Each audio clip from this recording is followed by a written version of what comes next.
Totally Football Show. Today, Nations League news for you. Cetacean Christmas nightmare as Wales knocked Turkey off the top of their table. Scotland survived for now. And we salute the definitely sane Craig Bellamy and the Mourinho that's still a special one, San Marino. Then it's the Premier League with a top v bottom set to a brand new manager on the Man United bench and a man set to stay even longer on the City one as they prepare for Spurs. It's all coming up in this Totally Football Show. November 21st, 2024 is the date. And Tom Williams, Jay Harris and Jack Lang are the people. And you, listener, are, well, the listener. What a combination. What a combination. Jay, great to have you here. Thank you very much. Also lovely to see you, Tom. And you, James, as ever. Va-va-voom. Thinking of a Christmas present for a French football-obsessed friend stroke family member? Va-va-voom's an option. Or not, or someone who could become... a French football obsessive. Oh yeah, this could be the gift of French football, the greatest gift of all in many ways. Give them that passion. Do you hate anyone enough? Oi. Still waiting for your book, Jack Lang. Jack, very much not in the I'm going to write a book camp. Yeah, maybe when my kids are older. All right, nice. Yeah, I'll write a book about parenting. Give it a decade. Nice, maybe longer. Here we got lots to talk about today. You'll be excited to know. I'm aware there's international news. There's Pep extending his contract. That'll be, 10 years now that he's 10 years. And just before we started recording, we were looking back on some of the good times when he first started. Tom used to go along to his press conferences. Yes. Yeah, I remember that first season, 2016-17, at him and Jose Mourinho. Was it 16-17? So it's not 10 years then. So by the time it finishes, it will. Yeah, if he sees the new contract out, takes out the the option or whatever. But yeah, and I remember his press conferences being feeling like you were in the presence of a great football mind. We were still getting to know Pep Guardiola at that time. But I remember in particular they were very confusing because his English wasn't as good as it is now. And very often you get to the end of a press conference, you'd kind of look at all the notes that you'd made. Journalists used to get together and compare notes. Just try and decipher what he'd said in the same way that they would have done years previously with Sir Alex Ferguson, who again was on not account always, of his thick Scottish on crew. account of his thick Glaswegian accent. Yeah, it's all part of the work. Which is supposedly why we now say squeaky bum time, even though he never did. Yeah, well, there's a school of thought that says that it's more likely I'll say that again.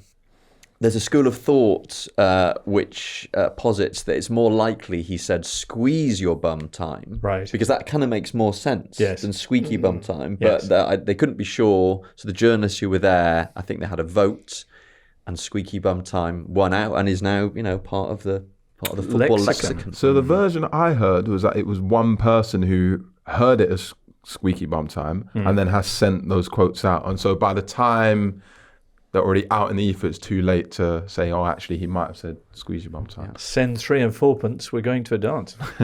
Let's get on to some football. International news, Nations League is done. Tomorrow, Denmark and Croatia, the last 2 nations to qualify for the quarterfinals. They join Spain, France, Italy, Germany, Netherlands and Portugal. Denmark got there thanks to a 0-0 against Serbia. Croatia had a 1-1 draw with Portugal. João Felix's goal was very nice for Portugal. But once again, Josko Guardiola popping up with a key strike. This is very inside baseball, but the most annoying thing about this Nations League is there is no single place to watch all the goals, or even online. So because the Nations League website provides around 2.5 minutes of highlights. Nations League. Actually? Yeah, 2 minutes. Did you not know that? Oh my God. How have you not been starting every day this week with a little... I'm faffing about on YouTube because I'm now used to every league doing the highlights on Monday morning. And when you do that, most of the time you'll get a computer reenactment that someone's put in. No. I'm a discerning YouTuber, James. Ooh. But I've been scrapping around for like the individual federations post them about 48 hours later. So I'm longer, on a delay. Aren't they? Too long. They're too long, yeah. I've got a URL for you, Jack. It's going to blow your mind. Write it down. I'm genuinely excited about this. UEFA.com. Boom. Yeah. For the next round of action. Videos. Oh no, actually it's all finished. But I can go back and save myself at least half an hour. Has Jack got an afternoon in prospect here, ladies and gents? And there's loads of great goals we're going to talk about, perhaps. Great. I'm you buzzing can go and look up on UEFA.com. Other websites are available. Although, in this instance, no, they're not. No. Scotland, who were in with a shout at the quarterfinals, beat Poland, but only 2-1. thanks to Andy Robertson's late goal. That means they finish third in their group.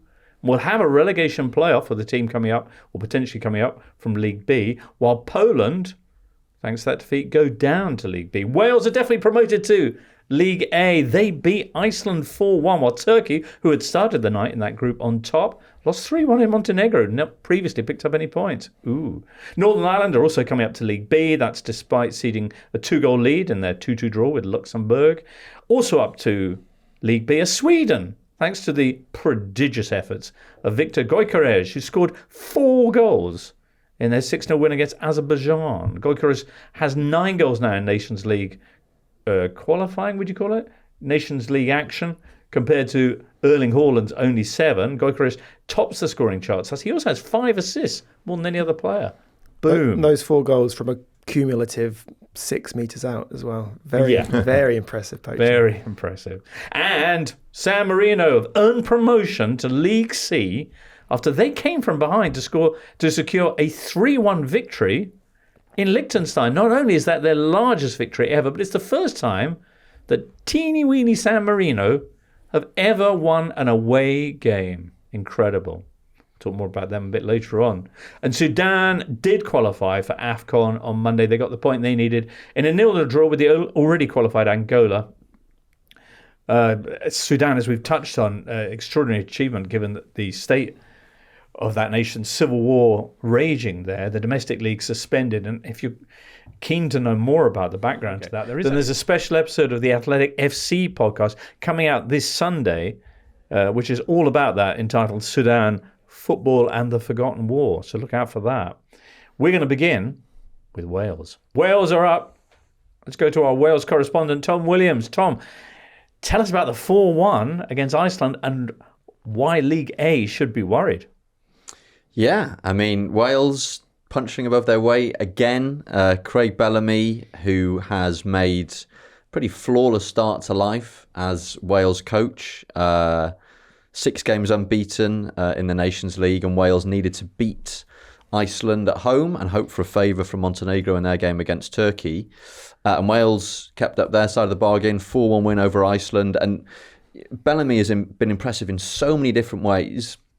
He said himself in his press conference after the game that one of the things he's most proud of is the fact that he's shown people he's not a lunatic. Not a lunatic. Because obviously that was, an attendant fear when he got the job, that he would prove himself to be a lunatic. But he's been, very sane in a lot of his, choices. His press conferences are exceptional. He seems to just, hit the spot every time with his kind of, his pre-game messaging. He's been rotating a lot. He's been changing things up tactically. He's given opportunities to players who haven't got much of a look in before. And pretty much all of it has paid off. And Wales, contrary to some of their more recent performances under Bellamy, started quite sluggishly against Iceland. Fell behind to a goal from Andrew Johnson, son of Ida, of course. But then just, came back into it, blew Iceland away. Liam Cullen, 25-year-old Swansea forward, got a couple of goals, his first 2 international goals, then set up the 3rd goal for Brennan Johnson, and then Harry Wilson curled in a trademark Harry Wilson goal from the edge of the box towards the end of the game. And then the news comes through that Montenegro were 3-1 up against Turkey. And I'd like to personally thank Nikola Krustovic, Lecce striker, who scored an absolutely fantastic hat-trick in the mud for Montenegro against Turkey. And so thanks to him and Liam Cullen and Craig Bellamy, Wales are back in League A. Casby says, I'd love to hear Tom wax lyrical about Wales' success. There you go, Casby. In the Nation League. And Craig Bellamy's transformation from lovable rogue Barclays man to philosophical and emotional success merchant. Did you think, what were your thoughts when Bellamy was appointed? For younger listeners who may not know about him, say attacking John Arnorita with a golf club because he didn't do karaoke one time. For example. I mean, I was very optimistic. I thought it was a very good appointment. Wales had kind of run out of steam under Rob Page, had a very disappointing 2022 World Cup. And the last few performances under Page were pretty disastrous, and things had just got very flat. And you thought, at the very least, Bellamy is going to give people a kick up the bum. And what has actually emerged is that, and this is, these are things that we knew about him previously, but he is an extremely thoughtful, very like hard-working coach, like a complete football obsessive. Huge passion, as you would expect, because that was what we saw from Bellamy as a footballer. But I think he's really switched on when it comes to tactics and how to set up his team, and we've seen that in this Nations League campaign, constantly tweaking his formation and using players in different roles, and he has transformed Wales' identity. I mean, the first game of the campaign was a 0-0 draw with Turkey. Those first 30 minutes are about as exciting a performance as I think I've ever seen Wales produce. I mean, it was just it was night and day compared to what had been happening under Page.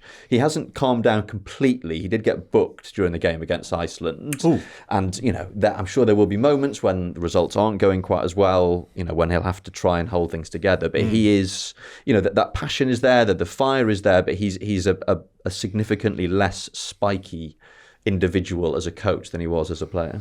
How much of the success do you think is down to the kind of generation shift? Bale and Aaron Ramsey in particular moving on. Has that breathed a bit of energy into the setup, do you think? Yeah, I think it has. I mean, it's a bit of a double-edged sword in the sense that, Bale and Ramsey were one-man match winners, and some of the criticism that Rob Page got after the 2022 World Cup was that he'd shown too much loyalty to Bale and Ramsey. Neither of them really looked at it during that World Cup. Wales limp out in the group phase. But at the same time, these are players who've got Wales out of so many holes in the past. You're not going to hook them after an hour because they're not really producing the goods. But the fact that Bale is no longer around, the fact that Ramsey has been absent quite a lot due to injury, has enabled the next set of players to come through. Brennan Johnson, Harry Wilson, and the rest. Wales do not have players as talented as Ramsey and Bale currently. I'm not sure if there are any in the pipeline, but they've got very good, sort of Premier League level and Championship level players. And Bellamy is helping to give them this framework. He talks about giving them every game adds to the library of information that the players have. Every setback, teaches them how to respond to the next one, etc., etc. So, Wales are going to have to get used to playing without Bale and Ramsey, and I think what we're seeing under Bellamy is that despite the fact you no longer have those superstars around, they're still capable of winning international matches and doing great things. Congratulations, Tom. Thanks. Could have a League A of the nation, League A probably of the Nations League next time around with both Wales and England and Scotland in it. That would be like a return to the home internationals, wouldn't it? Wow. If Scotland managed to get through their relegation playoff with whoever they're going to be facing, a second place side from one of the League B groups. Scotland did have a chance at the quarterfinals. They needed to beat Poland by 2 goals, I think, and also hope that Croatia lost to Portugal. Croatia drew 1-1 with Portugal, as we said. Scotland very nearly drew their game, but Andy Robertson, as mentioned, with that stoppage time header, which saved them effectively from direct relegation, sent Poland down in their place. John McGinn it was who'd given Scotland the early lead away in Poland. So they've really come alive in the last few games, haven't they? He said generally to the room, who were all of us very happy for Scotland after what had been a dispiriting campaign. Of course, without key individuals, but what a finale. And best of luck. Of course, they'll be finding out their opponents in Friday's draw. All other heartwarming news from these last few nights of Nations League action. San Marino, the tiny nation, recording its biggest success ever. Wow. A 3-1 victory away to Liechtenstein in Vaduz. Is that how you pronounce it, Tom? Sure. Vaduz. T.T. Jensen on Blue Sky says, will the Brigata Mai Una Gioia, the Never Any Joy Brigade, now disband as San Marino supporters, or will they become Everton fans? Lol. I interviewed one of their number. Did you? The Brigata Mai Una Gioia, like a few years ago, pre-Nations League. And it was, the existence of a San Marino fan was just you turned up every international break, you watched your team get spanked by literally everyone. And then you just turned up and did it again. And the Nations League has given them, given them some success. Yeah. And that's just another example of why the Nations League, despite being bafflingly formatted and fiddly in ways that sometimes take a lot of getting your head around. Right, like a Pep Guardiola press conference. Like a Pep Guardiola press conference. It's been a great invention, like a rare example of a big football organisation, in this case UEFA, inventing a new tournament that everyone doesn't hate. Okay. And that actually works and kind of does what it's supposed to do. Unlike that other one that's looming large, or perhaps not, who can say? San Marino, anyway, that first Nations League campaign that you referenced when you spoke to the fan, that saw them finish bottom of a group with Gibraltar and Liechtenstein, failing to score a single goal. They've certainly had Liechtenstein's number since. They won 3 of their 8 meetings with that other tiny... Is it a principality? It's a duchy. Is it a duchy of Liechtenstein? No, that's Luxembourg's a duchy. Okay, they've won 3 of their last 8 meetings with said small nation, and precisely none of their 208 meetings with everybody else. So, can we play you every week? Marco Tura, who's head of the San Marino FA, as well as probably filling a number of other jobs for them as well, says it was like setting foot on the moon for us winning this game. With one difference, the astronauts knew where they were going. We never dreamed we'd reach League C. Lovely stuff. Woo! CONMEBOL, Jack. Argentina and Leo Messi avoided a 4th straight defeat. Anything else that was exciting about CONMEBOL qualifying this week? Brazil, again, not winning. Drew against Venezuela, and Uruguay got booed off in front of their own fans in Salvador in the second game. They are, as I have said many times, they are going to qualify because it's just impossible for them not to. But yeah, still limping away. And Paraguay actually looking increasingly solid and going to qualify. Where are they? They are 6th, but they've opened up a little gap above Bolivia and Venezuela, who look like they're going to scrap it out for the playoff place. 7th, who'll take on the best team in Oceania, I think so. Okay. I mentioned Argentina. They had a 1-0 win over Peru. The goal from Lautaro Martinez, set up by Leo Messi, who with that equaled the all-time assist record in men's international football. No. Do you know? No, not for me. Why not? I don't think that's a thing. An all-time assist record? FIFA started counting assists in 1994. So what Messi has done is laid on more goals since 1994. That, for me, does not make him the all-time international assist provider. I understand what you're saying. So I reject this stat. I thought you were saying you rejected assists. Oh, no, a split second. But you reject how they've come to that conclusion there. All right. Yeah. I totally understand and get behind your rejection of the all-time element of that. But I mention it more for the person who previously held that title, however egregious it might be. Do you know who the player was who previously held the, air quotes, all-time assist record in men's international football? I do not. USA's Landon Donovan. There you go. Colour me very, very surprised. No further questions, Your Honour. I rest my case. All right. I think assists as a concept. Yeah. I do have a bit of an issue with it. I love an assist. Right. I love giving an assist when I play football. It's a lovely thing. Very much the time. But fantasy football has ruined assists. Completely ruined assists. Because so many people now think that having a shot and then a goal being scored on the follow-up counts as an assist because that is a fantasy assist. Yeah. And I think... And winning a penalty is an assist in fantasy as well. So but although that does have if you score from a penalty, it's because somebody's done the work to be dangerous enough to be brought down in the box. But I just don't think there's a unified account of what an assist is. All we're asking for is consistency. Right. Well, so the thing is, if I'm writing something myself and if I watch... if I'm looking to see how many assists Lionel Messi has put on in the last, let's say, since January, I can watch all the games he was involved with and come up with a number that I think is a fair number, like a pass for a goal. Right. And not the rebound stuff. Okay. But someone else could come up with a completely different figure based on a completely different metric. Right. And it's just so loose. It's way too loose to be. Assists need reformation, basically, is what we've I mean, I'm sure there is like an Opta-defined assist or whatever, but here comes Tom off his long run. When FIFA first started thinking about logging assists, it produced a technical report at the 1986 World Cup to sort of talk about, how they might count assists. And one of the things they suggested was that in addition to what you might think of as a conventional assist, you could give an assist to the last but 2 holder of the ball. So not the person who gives the ball to the player that scores, but the person who gives the player to them. The pre-assist. Provided that his action had decisive importance for the goal. I like that. That would be mad, though. Who decides? Special assist panel. But the flip side of that is that so many things we do count as assists, or through the prism of fantasy football count as assists, not just the rebounds and the got fouled for a free kick. But I remember when, I think it was the 8-2 Man United against Arsenal. And when I used to play fantasy football, I had Wayne Rooney and Ashley Young in my team. And I think twice they did that thing when one tapped it to the other, put a foot on it, and then scored the free kick. And that counted as an assist. Yeah. You were laughing. I was laughing at the time, but now if I was trying to quantify that now as a metric to judge a player historically, assist with the assist. I mean, it's a nonsense, isn't it? Like, it is a nonsense. A player passes the guy who passed to Maradona for that goal. What's he done?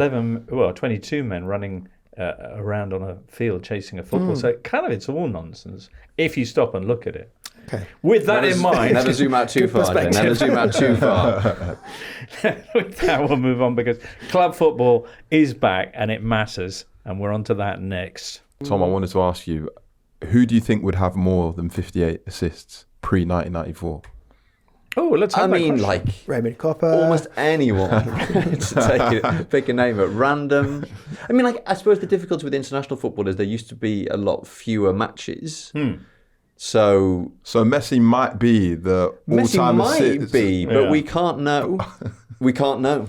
Tom saying we can't know. I'm saying how many of those 58 were just like 50 centimetre passes to someone who then scored a worldie. After 11 rounds, we've currently got Liverpool on top, 2 points clear of Manchester City. Behind them, you got 7 teams separated by just 1 point. That's Chelsea, Arsenal, Nottingham Forest, Brighton, and Fulham, Newcastle and Villa. The bottom 3 are Palace, Wolves and Saints, with Ipswich just a point above Palace currently. Round 12 begins in that cherished Saturday lunchtime slot with Leicester-Chelsea. Enzo Maresca back where he made his name. At 3 o'clock, Fulham take on Wolves. Everton are up against Brentford. It's Bournemouth, Brighton and Villa Palace, and 4th v 5th in the shape of Arsenal against Nottingham Forest. At 5:30 on Saturday, Manchester City face Spurs. Will City lose a 5th game in a row? Spurs have beaten them in 6 of their last 12 meetings, including a clash in the Carabao Cup just 3 weeks ago, which was the first of those 4 defeats in a row that they're currently on. Sunday, bottom of the table, Southampton host top of the table, Liverpool. It is 13 years since bottom last beat top in the Premier League. Could this be the weekend? And that's followed at 4:30 by Ruben Amorim's debut on the Man United bench. It'll be away at Portman Road. Portman. Yeah, it'll be away at Portman Road as the Red Devils take on Ipswich. Monday night, the round concludes with Newcastle West Ham. Ooh. Let's start with some Man City Tottenham. This week, as exclusively revealed by The Athletic, This week, as exclusively revealed by The Athletic, we've had confirmation that Pep Guardiola will be extending his contract with City for another year. Deal was due to expire at the end of this season. And as mentioned before, if he stays for the length of the extension, it'll take him to over a decade in charge. Possibly the first ever case of a manager being given a new contract when he's just lost 4 games in a row. Loads of people have been writing in about this. Richard David Pike says, does Pep's recent 1-year extension at Man City put him in contention for an international job at the 2026-2030 World Cup cycle? Interesting. The display name is in a very big font, says, considering he's turned City into a trophy machine when previously they were a laughingstock and has now threatened to leave but has changed his mind, what further Sir Alex Ferguson tropes will Pep use before he does finally wander away? And Seamus kind of answered my point on social media, saying there are no answers without questions, saying Pep has frequently come up with answers before other managers have asked questions. This season is different, of course. Anyway, those are some of your thoughts about Pep. One of the most important figures, I would posit, in Premier League history. Sam Lee joins us now from Manchester. Hello, Sam. Hello. Sam, actually, just as a side note, we had Charlie Oakeshire in the other day, and I said to him that he looks a lot like Ruben Amorim, and he said not as much as Sam Lee does. And is that something you're getting a lot? You know, with Ruben turning up in Manchester, are people casting a sideways glance at you and thinking, is it? No, not so far. Although I think the day he was announced, I ended up getting the train from Manchester Airport, and I was kind of worried, being a bit dark. I was like, oh, maybe there'll be something. But no, I think it's quite funny, isn't it? But it is you need to squint a bit. Unfortunately, he's much better looking. He is much better looking, but I see what they mean. But whenever it's that, it's never a flattering comparison, is it? You're never the better looking one. I don't know about that. But what else do we want to talk to you about? Oh yeah, Man City, Pep Guardiola. First of all, the new deal. How big a boost will this be for Man City and their morale? Yeah, well, morale, it's going to be a boost. I think in terms of the overall boost, it's going to be like a medium to long term, because I don't really need to explain, but the longer you've got Guardiola, the better. His teams generally win trophies. They always play well. They normally win trophies, and you don't get that with anybody else really. But obviously, at the moment, with you saying will they lose 5 games in a row against Spurs, well, they might do, because they got loads of injuries, and the good vibes that you get from Guardiola staying, and all the medium and long term stuff that you get, that is there, but it can't make the players fit again. And also, it can't really give them mobility and physicality in midfield, which might be something they have to sort out in January. So, yeah, overall, it's obviously a really good thing. But do I expect them to turn up and smash Spurs? Not necessarily. What is the injury situation after this international break?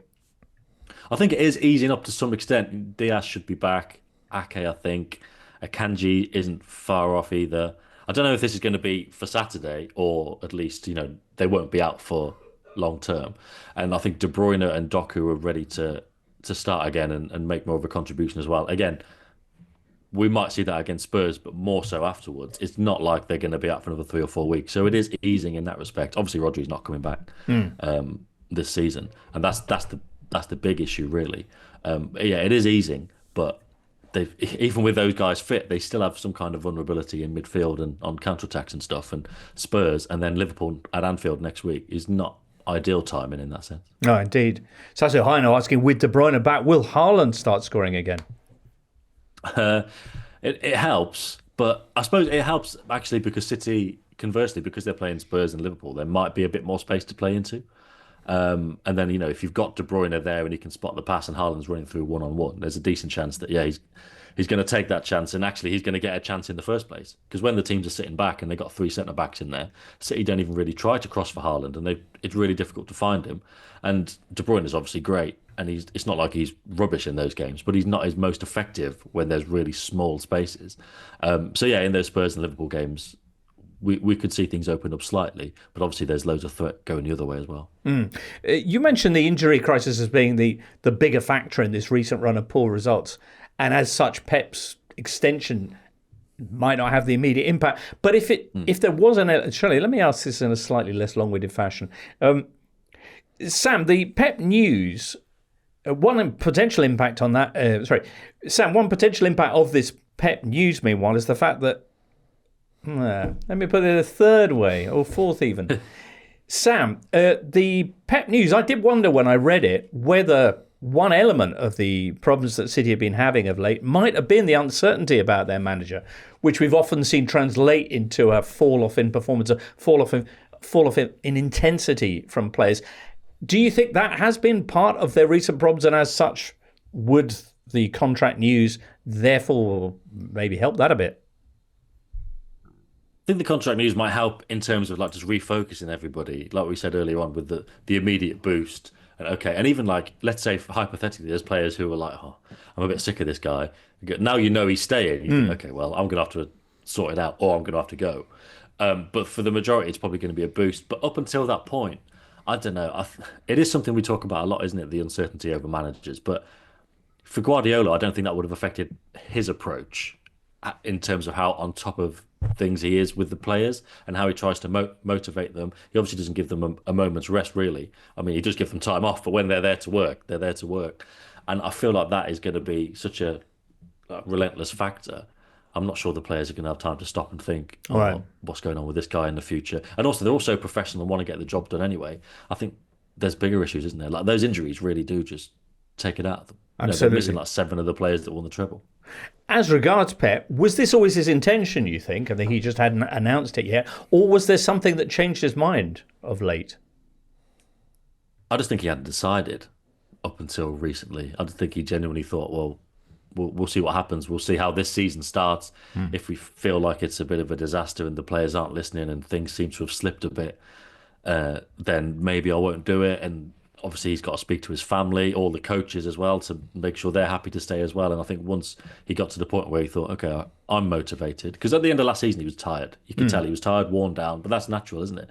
But then when you saw him in pre-season, when we were in press conferences in like New York and Orlando and stuff, you can see he's energised again by the challenge. So give it a few months into the season, see if everything's still continuing in a way where he's like, okay, they've got injuries, but can he see beyond that? He can. Is everybody around him, family and staff with him? They are. So go again. All right. As he himself mentioned, that there have been new challenges for him with the way this season has gone, new questions for him to resolve. We'll see on Saturday how well he resolves the challenge of the Spurs. Sam, thank you so much for that. Enjoy your rest in the meantime, and we'll catch up with you soon. Cheers, guys. Sam Lee in Manchester. All right. Jay, you're going to be in Manchester yourself on Saturday for this game. Yeah, I'll be with Sam, sat next to him. Oh, yeah? Well, I hope so, unless he's not going, but that's the plan. Actually, he will be. Giving autographs on the way, taking selfies. Yeah. Nice. Rodrigo Bentancur will be sat somewhere around there, you'd imagine, too, as he begins his 7-game ban for that interview. A lot of people reacting in different manners to the fact that Spurs are appealing the 7-game domestic ban. But we'll see what happens with that. No Mickey van der Ven for Spurs as well. Well, we don't know for certain. Or do we not? No. So Van der Ven actually got injured in the Man City Carabao Cup game a few weeks ago. So Postecoglou will speak to the press tomorrow and we'll hopefully hear a little bit more. Because, as Sam mentioned, this might be the type of game that suits City. Tottenham going to come out and play. And with Haaland running in behind, if Van der Ven's playing, that helps Tottenham massively because he's also rapid. And that would be quite fun to watch, Haaland versus Van der Ven in a little 100-metre sprint. Yeah, Van der Ven, the rapidest player. It would also be quite funny to watch Haaland against Dragusin. Although maybe not. Yeah, for you, maybe.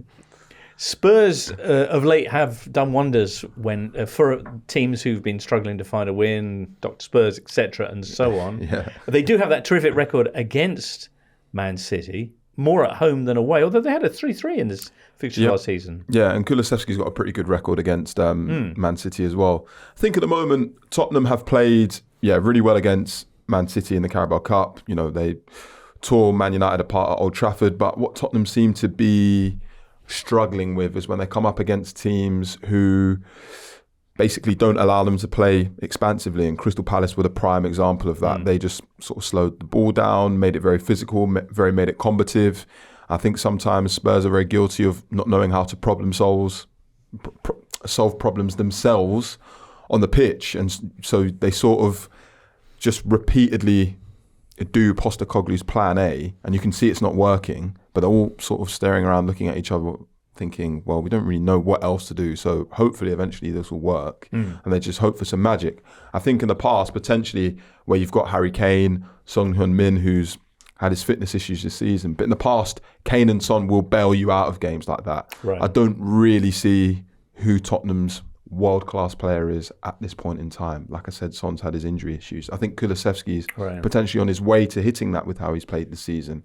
But I've not really seen anyone sort of rescue them from a bad result in the Premier League, at least this season. Brendan Johnson, you're thinking, aren't you? Well, I didn't want to say, but I mean, it's the first name that comes to mind. But I mean, no, he's not that, you know. You know, Johnson's done really well this season, especially when in the first few weeks he was getting a lot of criticism from the fans and came off social media. But unfortunately, because he didn't challenge for the ball in the Ipswich game when Smodic does that overhead kick. Yes.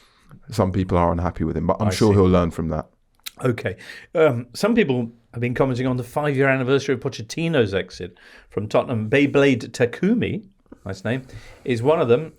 Beyblade Takumi says, do Spurs have a long-term plan? 5 years since Poch, not consistent in Europe, let alone the Champions League, still no trophy. And from the outside looking in, the club seem to be drifting. From the inside looking in, what do you think, Jay? I think after they sacked Poch, they basically said, we've got to win now. They've obviously gone down the route of Jose Mourinho, Antonio Conte, but they also started shelling out massive wages on peak age players, like Perisic is a very prime example. And so I think they're sort of lost their identity a little bit. And I think over the last year or so, not just since Postecoglou became head coach, but also since Johan Lange became their technical/sporting director and sort of took over recruitment, I think you've seen things revert back to type. So the amount of players they've signed in the last 18 months or so who are under the age of 23 suggests to me that they do have an identity. They are building something longer term. It's just that these things are not always simple. I know Spurs fans might not like this, but Arsenal's a prime example. They invested in Ben White, Aaron Ramsdale, Martin Odegaard that one summer. Things didn't start well and everyone was slagging off their recruitment policy. And now that we're 2-3 years down the line from that, I don't think anyone's calling any of those signings bad. So I think we need to give Postecoglou and some of the Spurs players a little bit more time before we can properly judge them. Okay, they currently lie 10th. Arsenal are in that gaggle of teams somewhere above them. Arsenal are actually up in 4th spot, but there's only 3 points between the two. So were Spurs to come up with another of those wins against Man City, they could well find themselves in or around the top 4, very much back in that conversation. They're looking for a new identity. One thing they have got, Tom, is a new badge. And boy, is it new. Is it new? Not really. They've just taken the Tottenham Hotspur text off. To be honest, when I saw the press release on Monday, I had to reread it multiple times because I just couldn't. Which luckily didn't take long. No, not at all. Only took me a few hours. I just couldn't make sense of what they changed and what they were saying. And then have you superimposed the before and after to see if the actual graphic has changed at all? Has it been slimmed down at all? I don't think it's exactly the same. They just removed Tottenham Hotspur. I think so. But, they have changed their font, and now there's a lowercase version of the font. Oh, is there? Yeah, there is. I've only seen the one with the no Tottenham Hotspur on it. No, there's a new version. So, along with the badge, because it's not just a new badge, it's actually called remastering brand identity. Right. Widened the font. They've added a lowercase version of the font. They've added new colorways, including hot terracotta and elm green. Hallmarks, I have no idea what a hallmark is. Even though I've tried to explain it for The Athletic, I still don't really know You've what done it a piece on this. I tried to do a piece, felt like I needed a marketing degree to work out what was going on. Were the comments underneath? Have you looked at them? I did a little bit earlier, actually. I was just intrigued. A lot of people just saying that I don't really get why they've done this. Because also the timing's a little bit weird. Like November international break, that is the type of thing that you would normally do in the summer ahead of the start of a new season. Or you'd say, we're having a consultation. Probably they were trying plans. to get it done for the summer, but the amount of work involved just pushed it way back. Yeah, of course. Yeah. So I think the main reaction is just confusion. Tom? Kind of wonder whether part of the market research was seeing how people responded to the word Tottenham Hotspur, and that the response is what moved them to decide. I tell you how we can kind of detoxify this brand. Can we just maybe get rid of the Tottenham Hotspur bit? And there we go. I hope they spent absolutely. Is this like the Tories when they were campaigning at the last election, taking your reference to the Conservative Party off there? There you go. It might work for the Tories, so it might work for Tottenham. Who knows? Yeah, so 9 months. And they spoke to... 9 months? 9 months. Spoke to over 300 current and former players, coaches, members of staff. And they came up with exactly the same badge. In some ways, you could say that this is a testament to how great the badge was. And if it ain't broke, don't fix it. There you go. It took them 9 months to discover that, but at least they got to the right conclusion. It's something that we see a lot in American sports where they've got a very clean badge. They refer to themselves as Spurs, etc. And obviously a massive part of it is because it's just easy to replicate on shirts, on social media, on various bits and pieces of merchandise. But once I digested it, I thought this is a very American thing to do. Another controversial rebrand this week in the world of luxury motor vehicles. Seen this. Jaguar have rebranded, but they've done the opposite of what Tottenham did. They had a logo with a name underneath. They have kept the name, ditched the logo. So the leaping Jaguar is no more. They've done a reverse Tottenham. But no, with the Jaguar rebrand and all the bright pink colours, it just looks like a online fashion retailer like Boohoo or ASOS or something like that. Maybe that's what they're going for. Maybe. Perhaps so. You do wonder. Anyway, there's a mythical place out there where all the kind of jilted elements of these logos go and like form new. So you got like the Jaguar with Tottenham Hotspur written underneath. Hope they're going to be very happy to do that. Yeah. Anyway, there you go. That is so that is Man City Spurs Saturday tea time. Man City 2 points, of course, behind Liverpool, who on Sunday at 2:00 will be heading down to Southampton for that bottom versus top. I mentioned back at the start of the show that we haven't had the bottom team in the league beat the top team in the league in a game for 13 years. It's actually only happened 4 times, Tom. It does kind of give the lie to the claim that you often hear that in the Premier League anyone can beat anyone. No, not necessarily, because it has happened 4 times, and there haven't been that many occasions when the bottom team has faced the top side. I think, and this is from memory, it's only about kind of 58 or something. Well, that might just be the Messi assist sticking in my head. But it's not been that many. Who was the last team that did it? Okay, well, I'll give you all 4 since there's only 4. Yeah. 9th of March 1993, so back in the first season, I must have been thinking, this is going to happen all the time, only in the Premiership. Oldham 1, Man United 0. 17th of January 2004 was the next one. That was Wolves 1, Man United 0. On the 1st of November 2008, the then league-leading Liverpool lost 2-1 to the bottom side in the table, who were... It's Wandy Ramos' Tottenham Hotspur. And the most recent example, Jay, was on the 5th of February 2011 when Wolves beat Man United again, 2-1. It happens to United an awful lot. 2-1 from Wolves. I was on that crazy day when Newcastle were 4-0 down against Arsenal with 20 minutes to go and came back and drew 4-4. And all in all, 41 goals were scored that day. Anyway, final match of that particular day was this Wolves Man United. Man United were 5 points clear in first. They hadn't lost in 29 matches. They lost this game. The win actually pretty much saved Wolves that season because they only stayed up, I think, by a point. And Man United went on to win the title anyway, so that's very nice. But what about Liverpool Saints, eh? Could this be the weekend, Jack? No, I don't see the Southampton doing this. Okay. I think Liverpool are looking very strong. Obviously, there's a lot of chat in the opening couple of months of the season. They've had a very easy run. Let's see how they do it when things get tougher. Things have toughened up a bit. And after this, they do ramp up even further. Real Madrid, Man City, Newcastle away, and then the Merseyside derby. So they have got this tricky run coming up. And I think that will motivate them to not take their foot off the pedal at this juncture. I think they want to get the Southampton game probably won nice and early, and then look ahead to those other games. And I haven't seen enough from Southampton to suggest they can stop them. Fair enough. I mean, Southampton feel increasingly like this season's Burnley, in that they've obviously got an identity. They obviously want to play football, and they very frequently do play quite decent football, but they're just not able to convert that to points. I mean, they got their first win against Everton a couple of weeks ago, lost at Wolves last time out, and that was a sort of classic example of what isn't working for them this season. They had 71% of possession against Wolves and 0 shots on target. And every time you watch Southampton, you tell yourself, actually, they're a decent lot. This, like, they've got ideas, they know what they're doing, but they're just not converting it into points. And it is reminiscent of what happened with Burnley last season, and shows that it's difficult to come up to the Premier League and play the same kind of football that worked in the Championship if it is this kind of, risky, possession-focused, football. Indeed. I believe Ramsdale's just had surgery on a broken finger, or fractured finger as well, so he's going to be out for a few weeks. So he's probably one of the few, if not the only, top quality player in that Southampton team as well, and you need him when you're playing Liverpool. So, yeah. Could be a tough afternoon. Yeah. Sunday for Saints. All right, after this, we've got a bit on this day and more from the Premier League. 21st of November, listener, for us anyway. On this day in 2007, Wally with the brolly. Steve McClaren oversaw England's 3-2 loss to Croatia at Wembley, which saw them fail to qualify for Euro 2008. Steve McClaren not unnaturally chose to meet the inclement weather with an umbrella.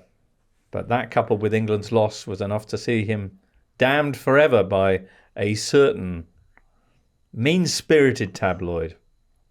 Anyway. And no British manager has dared use an umbrella ever since, even though it's got a sensible thing to do when it's raining hard. I'd love to see a graph of UK umbrella sales before and after the Wally with the brolly incident, because I feel like just not even within football, but just to be fair, brollies in general took a real hammering. To be fair, though, you didn't see. I can't think of a manager even before. True, it's always been a badge of pride, almost like a. You're out there with the troops. You're out there with the troops. Anyway, the McClaren. Anti-Southgate waistcoat, basically, is what you're saying. Yeah, pretty much. And it was a big umbrella, wasn't it? It was like one of those golf umbrellas. But he also had his Costa latte as well, as I recall. No, he didn't. Didn't he? Did he actually? Have I made that up? No, I'm just like, I'm like, please let that be. And he was listening to a podcast about high performance. He did. He had a takeout a Wally with a brolly and with his a soy latte. So I think that's the more damning element.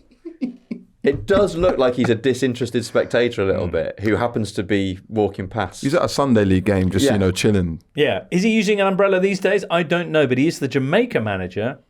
They had a doubleheader in the CONCACAF Nations League. That's a thing. CONCACAF Nations League with USA this week. They lost 1-0 and then lost 4-2. Jamaica were without Mikel Antonio. Who knows why? Forgot his passport. Lost his passport. He'd lost his passport. We'll move on from that because it's Premier League back this weekend. Enzo Maresca back down memory lane, although he doesn't seem like the sentimental type. He'll be back at the King Power where he achieved promotion with Leicester last season. Leicester currently lying 15th, 3 points off the bottom three, while Maresca's Chelsea, to many people's surprise, I feel, a third in the table. They've only lost 2 games all season. Those 2 matches coming against Liverpool and Man City. So, pretty excellent stuff. Yeah, Chelsea have been really good. I'm very impressed. Like, they're kind of... Obviously, it's still a massive squad, and for me, it's interesting to see how much it changes when they play in Europe. It's literally 2 different teams, and there are so many players pushing for a place in that team. I think it's keeping the ones in the starting 11 on their toes a bit. Right. So, like, when you've got... we saw João Felix scoring. Nkunku. Pedro Neto has actually worked his way into the side ahead of Jadon Sancho. So there is clearly scope for doing well in the second team and pushing your way into the frame. But yeah, I think they've seemed to have sorted out the midfield a lot. Enzo Fernandez obviously now looking on from the sidelines because Romeo Lavia and Moises Caicedo have finally seemed to have created a midfield that functions for them. And when you've got that much attacking talent ahead of them, that platform gives them a lot of freedom to do their stuff, and really enjoy watching them play actually this season. Leicester, managed by the former Chelsea employee Steve Cooper. That's right, isn't it? I'm not making that up. I think so. Yeah, that's where he began his. I know he was at Liverpool. No, maybe I'm making that up. Leicester. I might have made that up. I might have made that up. We'll skip that then. Yeah. Leicester. Yeah. No. No, he wasn't. He wasn't. Okay. He started in the England setup, which is controversial because he is, of course, a Welshman. Right. Leicester are coming into this game without Jordan Ayew and Abdul Fatawu, both of whom got injured during this international break for Ghana, who had a rotten time of it, as mentioned in our last show, failing to qualify for AFCON, which they'll be absent from for the first time in 2 decades. Woo. Yeah. Jamie Vardy's also a doubt. Sorry, Tom. Yeah, and Fatawu's going to be out for the season. It's just been announced, which is a major blow. He was one of the key players for them in the Championship last season and was sort of eased into the team in recent weeks. Came off the bench in the 3-2 win away at Southampton a few weeks ago and kind of, helped to turn the game around. Almost scored an absolute worldie with a shot from the right-hand side that came back off the crossbar. Has looked really lively. Now out for the season. Jordan Ayew, who scored those vital late goals. He scored the winner in stoppage time against Southampton, scored the equaliser in stoppage time against Ipswich. Not as serious an injury, but will be a loss. Vardy a doubt as well. And Leicester, who had won a couple of games against Bournemouth and Southampton, but now 3 games without a win. And I think Fatawu in particular is a big loss. Tough afternoon ahead then potentially for the Foxes. Chelsea lying third. They're on the same points though, as mentioned, with Arsenal, Forest and Brighton. Arsenal and Forest facing each other at the Emirates, Saturday, 3 o'clock. Forest play each other at the Emirates.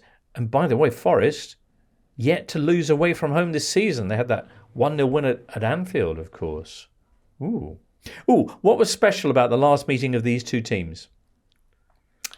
It came way back in January. It's the last time Gabriel Jesus scored a Premier League goal. Correctamundo. Gabriel Jesus, indeed. Got Martin Odegaard back for Arsenal. Ben White out until the new year, probably. Leandro Trossard out, probably after getting injured for Belgium last week. Do you think Forest are going to further stuff up the Gunners' season? They've gone 4 games without a win, have Arsenal. Someone else want to? I think, obviously, we saw it in the Chelsea game that having Odegaard back is just crucial. That assist he got for Gabriel Martinelli has really made the difference. I said a couple of weeks ago when I was on that Arsenal were just looking very predictable going forward, and probably a little bit over-reliant on Saka or Martinelli to sort of isolate a defender 1v1, beat them and get across into the box. But lots of teams know to double up on Saka and Martinelli. So I think having Odegaard back just gives them a little bit more unpredictability. Obviously very good at keeping the ball and finding good spaces. It's a little bit of a shame for Arsenal that there's no Odegaard, Saka and Ben White, because that trio's sort of been really integral to their success over the last couple of years. But Forest will be a test, but I think with Odegaard back, that's going to make a massive difference. All right, Forest who have Chris Wood, of course. 12 goals in his last 9 games. Woof. Excellent. Brighton, who are level with Chelsea, Arsenal and Forest, will be visiting the team that has just beaten Southampton, Arsenal and Man City in their last 3 matches. And that is red hot Bournemouth. Can the Cherries record a 4th home game in a row for the first time in their history? I don't know, but we will around about 5 o'clock on Saturday when that game concludes. I mean, both teams have beaten City of late. So, an interesting matchup. I'm looking forward to seeing. Though, later? Well, I mean, this is true. Yeah, join the queue. Looking forward to seeing a bit more of Matt O'Reilly. Oh yeah, who came off the bench to make his Premier League debut for Brighton against City, and obviously scored the winner and had a big impact. And yeah, scored a lot of goals for Celtic last season. Quite enjoyed his post-match press conference after the City game. Got a very sort of quite assured, level-headed, very level-headed, slightly mischievous sense of humour, perhaps. And had horrible start to his Brighton career. Got an awful injury in a friendly against Crawley, but looks like he might be able to, really sort of bring something to their midfield. Excellent. All right, other games include, or do you want to break before we go into the last bit, or we'll just go straight in? Other games coming up this weekend. Palace, who are now in the bottom 3, face an Aston Villa side, who've also lost 4 games in a row in a clash of 2 Europa League winning managers, Oliver Glasner and Unai Emery, of course. They did meet in the Carabao Cup 3 weeks ago, and Palace won at Villa Park, where they're going again this Saturday. Palace have got really tough fixtures, by the way. The hardest, according to Opta, the hardest set of fixtures between now and Christmas, which is worrying given that they have just entered the bottom 3. And they've got loads of injuries. Fans of my thrilling Gary O'Neill in the gym story, which you won't let die, will be pleased to know that I saw Adam Wharton in the same gym about 4 days ago, limping noticeably. Yes. So can confirm firsthand that he's going to be out for a while. Yeah. What gym is this, Jack? It's a gym in Beckenham, South East London. Right. But for some reason, Crystal Palace players are often in there. It's like quite a swanky gym, it's not like a David Lloyd. It's in that area. What do you do in the gym, Jack, apart from spying on famous football people? Or is that it? That's about it, really, mate. Yep. To the extent of it. Have a latte, please. With a soil hat and an umbrella. Yeah. I swim quite a bit. Nice. Fulham are up against Wolves. That's Saturday, 3 o'clock. Fulham looking to record a 3rd straight Premier League win.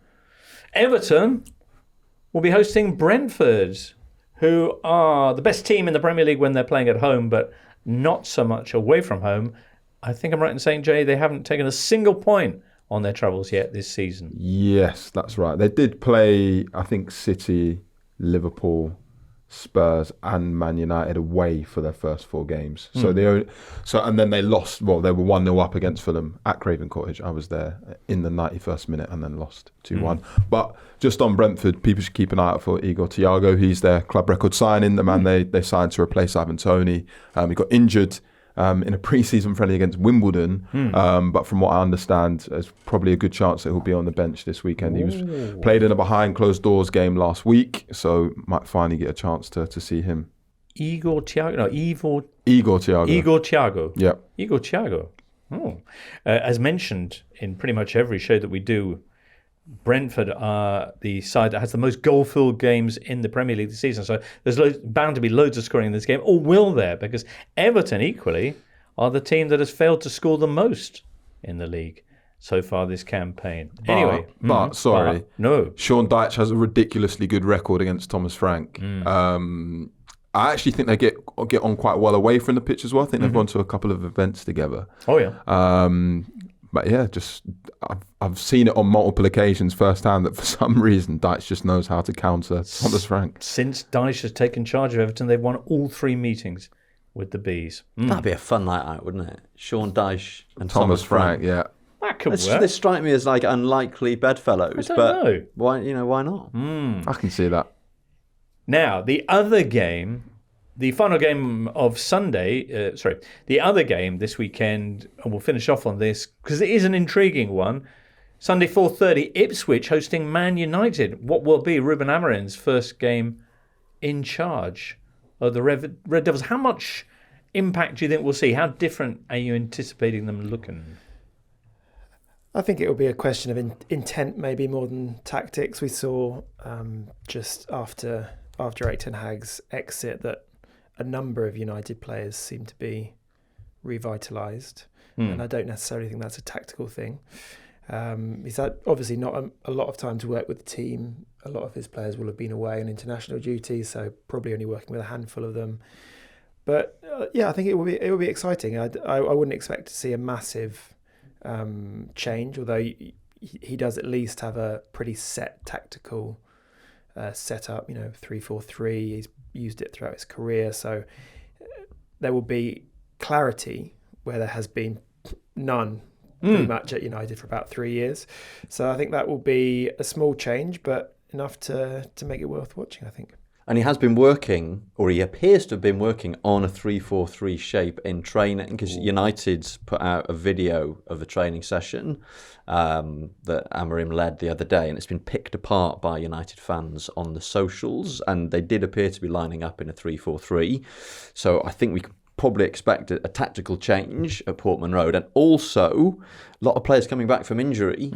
So in that training video, Lenny Yoro, who still hasn't played a game for United, Luke Shaw, Mason Mount, Tyrell Malacia, Kobbie Mainoo, all featured, and in a way that I suspect Ten Hag will find quite frustrating. Amorim might be able to hit the ground running with something, resembling, if not a fully fit squad, then certainly more available players. All right. That's 4:30 on Sunday. We'll be getting together Sunday evening straight after the final whistle to bring you our Totally Football Show take on the weekend, with Newcastle West Ham still to come on Monday night. Do join us for that. That'll be dropping early Monday morning, I would say. It might be. It's not going to be on. Will it be on? No, it won't be on YouTube today. Early on Monday morning, I would say. For now, though, that's it for today's Totally Football Show. So many thanks to Sam Lee, who joined us earlier on, to Jack Lang, Tom Williams, to Jay Harris, and Rachel and producer Charlie in the booth, and you listener. Do hope you'll join us again soon. For now, from all of us here, it's goodbye. The Totally Football Show podcast is available 3 times a week, bringing you all the football news you could reasonably be expected to care about. We've got views, we've got stats, we've got analysis, we've got some of the best football writers around, and the whole thing is absolutely free. So have a listen on Spotify or Apple Podcasts or all the usual places by clicking on the link below.